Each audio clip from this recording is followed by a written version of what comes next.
साथियों, मैं डॉक्टर श्रवण कुमार उमराव अपने ग्राम द्वारकापुर जट और अपने ये 2 बीघे लाही के मैदान में खड़ा हूँ।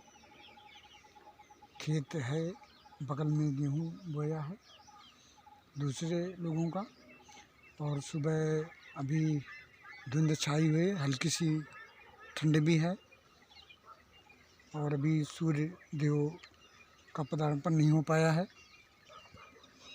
आज मैं एक बड़े गंभीर विषय पर चिंतन करना चाहूँगा कि जो आज सरकारें हैं, एक ये नाटक के रूप में चल रही हैं। नाटक इस तरह का है कि कोई पार्टी गुंडे मवालियों को शरण देती है, उनको बढ़ावा देती है, उनके पैसे से अपनी पार्टियों को आगे डेवलप करती है।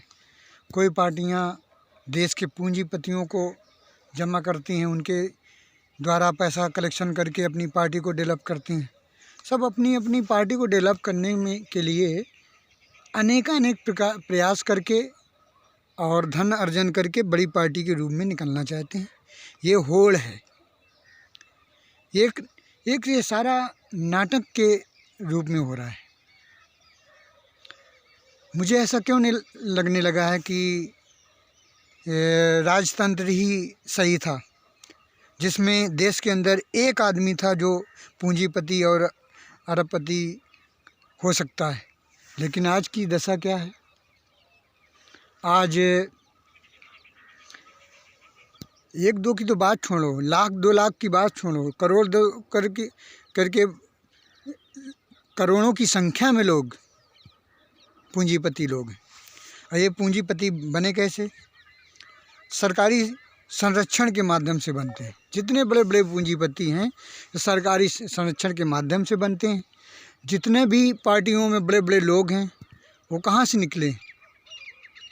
अन्याय, अत्याचार, दुराचार, बेईमानी, ज़मीनों में घोटाला, बड़े बड़े शिक्षण संस्थानों को लाइसेंस लेके और उनका को संचालित करके, उनके जो सरकार के द्वारा फंड मिलता है उसका उपयोग कर के बड़े बड़े कॉलेज, हॉस्पिटल और शिक्षण संस्थान बना के बैठे हैं। तो ये क्या है? किसी एक आम आदमी का शिक्षण संस्थान होगा देश के अंदर? नहीं है ना। तो समस्या यही है कि ये एक नाटक के रूप, खिलौने के रूप में सब ये चलता रहता है। इनकी सरकारें गई, उनकी सरकारें आई, सब यही चलता है। तो वो राजतंत्र ज़्यादा सही था, जब लोग देश के अंदर एक राजा था और उसका उस राजघराने का केवल अकूत संपदा थी। आज तो करोड़ों की संख्या में अकूत संपदा लिए बैठे हैं। ये पैसा जमा किस कैटेगरी से आता है, किस स्ट्रेटजी से आता है, किस पथ से आता है, किसी आधार से आता है, ये सारा संसार जानता है, सारी दुनिया जानती है कि सरकारी सिस्टम में आप जुड़ जाओ, आप बहुत जल्द करोड़पति बन जाओगे। बड़ी बड़ी कंपनियों का हल क्या है? न जाने कितना पैसा गवर्नमेंट से लेती है और घाटा दिखा के बंद कर देती है, उनका माफ़ भी कर दिया जाता है। तो इसका कहीं न कहीं ये प्रभाव पड़ता है कि बड़ा वर्ग लोन लेता है तो केवल पैसा जमा करने के लिए लेता है, और सुविधा और साधन किसको मिल रहा है? बड़ा वर्ग को मिल रहा है। छोटा वर्ग तो बेचारा कभी वो अपनी घर गृहस्थी और आम जीवन से ऊपर उठ ही नहीं पाता। यही लोग बड़े बड़े लोन लेते हैं, यही अपना माफ़ करवा लेते हैं। माफ़ करने के बाद ये राजनीति में उतरते हैं। राजनीति में किस तरह से गुल खिलाते हैं ये आप जान ही रहे हो। तो इस तरह का है। आप शासन प्रशासन, न्यायालय, कहीं भी जाओ, न्यायालय तो बड़े लोगों का एक वो साधन बन गया है बचाव का, कि आज मैं मर्डर किया हूँ और मैं जेल में नहीं जा सकता हूँ, क्योंकि मैं मुकदमा कर दिया हूँ, मैंने अवैध संपदा, इलीगल ज़मीनों में कब्ज़ा किया है और तमाम सारे अन्याय किए हैं। कोर्ट में चले जाओ, पैसे देते रहो। वही सन्नी देओल का डायलॉग कभी भूलेगा नहीं, तारीख पे तारीख, तारीख पे तारीख, तारीख पे तारीख, तारीख पे तारीख, यही हो रहा है। यही होता ही है, केवल नाटक है कि वो कोर्ट गए या हम मुकदमा लड़ा के। आप ही खुद जान सकते हो, मैं क्या बताऊं, इतने सारे मुकदमे होंगे, उन किनको जजमेंट मिला है तो कब मिला है? किसी को बुढ़ापे में मिला तो किसी को मरने के बाद मिला। तो ये क्या है सिस्टम? ये नाटक ही नहीं तो क्या है? जो वो सरकार में घुसा वो एन के एन प्राकृतिक किसी प्रयास के माध्यम से वो पैसा अर्जन करना चाहता है। उसको कोई किसी का दबाव नहीं है, ना किसी का डर है, ना कोई कानून का डर है।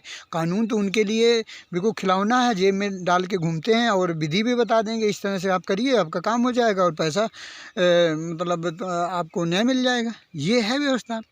तो ये सारी जो चीज़ें हैं, इसमें देश के प्रेमियों को, देश के भक्तों को, आज ईमानदार लोग प्रताड़ित हैं, हर कदम पे प्रताड़ित हैं। ईमानदार को हर इंसान प्रताड़ित करना चाहता है। उसको अगर वो नियम से चल रहा है तो उसको नियम तोड़ना चाहेगा, और स्वाभिमानी है उसका स्वाभिमान तोड़ना चाहेगा। तो ये हो क्या रहा है? जब से ये विदेशी संस्कृति देश के अंदर हावी हुई, तब से ये स्वाभिमान, इज्जत, मर्यादा और संस्कार ये हिंदुस्तान का लुट गया है। अब ये लुट गया है तो अब आए कैसे? बड़ा अजूबा खेल है। कैसे बड़ा दिक्कतें हैं आज, जहाँ जिस स्तर पे हमारा देश पहुँच गया है। यहाँ उस तरह के लोग नहीं रहे बचे जो कि एक ईमानदार को सपोर्ट करें, ईमानदार के साथ खड़े हों, ईमानदारी से जीवन यापन करें।